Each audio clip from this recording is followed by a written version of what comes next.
Hello viewers, কেমন আছো তোমরা সবাই? আশা করছি তোমরা সবাই খুব ভালো আছো আর ধানতেরাসে কী কেনাকাটি করবে সেটাই ভেবে বেড়াচ্ছ। সবাই সোনা কিনবে, রূপো কিনবে, তারপর বাসনপত্র কিনবে, আর সবচাইতে অদ্ভুত যেটা কিনবে সেটা হচ্ছে ঝাড়ু। আমার মনে হয় ঝাড়ু কেনার উদ্দেশ্য হলো ঝাড়ু পেটা করে অলক্ষ্মী বিদায় করা। ঝাড়ু কেনার জন্য ধানতেরাসের দিনকে কেন বেছে নেওয়া হলো এটা বুঝতে পারি না। তবে উপলক্ষ যাই হোক, ঝাড়ু ছাড়া প্রত্যেকটা দিনই অপরিষ্কার আর নোংরা।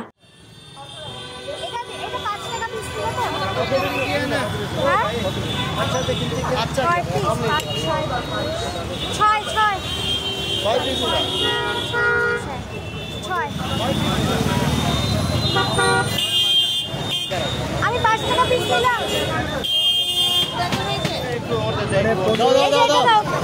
তুমি 15 দিবে না, 20 টাকা নিচে দিব না কাকু। 20 টাকা মানে তুমি আমাকে তো প্রতি বছর নাও, তোমাকে আমি লাভ করি না।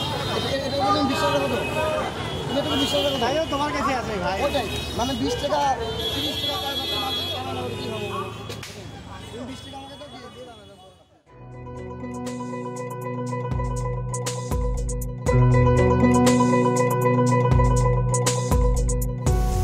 আমি ধানতেরাসের জন্য কি কি কিনে আনলাম, বাজারে তো ভীষণ ভিড়, তাই জন্য আমি কি কি কিনে আনলাম সেটা দেখাচ্ছি, ঠিক আছে? এত বড় ব্যাগে আমি বাজার করেছি। দেখ, এই টোপলাটা, এই ব্যাগটা। আচ্ছা দেখ দেখ, বের কর বের কর বের কর। ও খই কিনলাম, হ্যাঁ, যেটা ঠাকুরকে দিব, আমিও খাবো। ও হ্যাঁ, ডাক্তার দেখালাম, চোখের ডাক্তার দেখালাম, আমার পাওয়ার হয়ে গেছে। যাই হোক, ডাক্তারের প্রেসক্রিপশনটা রেখে দে, এটা রেখে দিই। চশমা বানাতে হবে। হ্যাঁ, সুইট, এটা প্রসাদ। এটা সাইডে সবাই খাবে। বের কর। এটার মধ্যে কি আছে? এটার মধ্যে এটাও ঠাকুরের প্রসাদের জন্য কিনেছি। হ্যাঁ, মোম কিনেছি অনেকগুলো। এইখানে তুমি নারকেল তেল কিনেছি। ও, আমি নারকেল তেল কিনেছি। হ্যাঁ, সবার প্রথমে আমি যেটা দেখাচ্ছি সেটা হচ্ছে আমি এই নারকেল তেলটা কিনেছি। আমি পুরো কালী পূজায় পুরো নারকেল তেল দিব চুলের মধ্যে, দিয়ে আমি ঠান্ডা মাথা নিয়ে ঘুমাবো, বুঝতে পারছি? সেই জন্য আমি নারকেল তেল কিনে আনছি। প্রদীপ, মোম,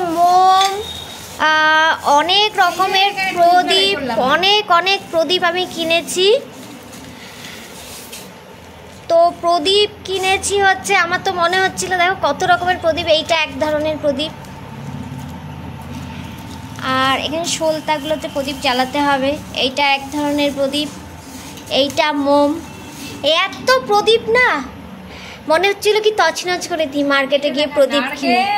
নারকেল কারো মাথায় ফাটা না, 50 টাকা দিচ্ছে, কারো মাথায় ফাটাবো।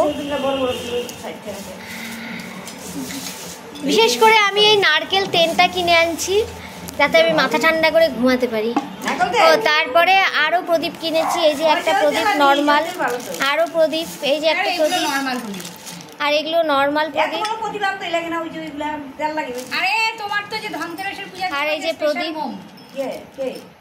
কিন্তু এত সুন্দর সুন্দর প্রদীপ ছিল, আমার আরো প্রদীপ কিনতে ইচ্ছা করছিল। তো যাই হোক, এগুলো হচ্ছে আমার ধানতেরাসের বাজার। ধানতেরাসের দিন আমি প্রত্যেক বছরই এইরকম টুকিটাকি জিনিসই কিনে থাকি। কথা তোমাদের সাথে আরও অনেক আছে, তবে একটা অজুহাতের প্রয়োজন। যাই আমি অজুহাত খুঁজে নিই।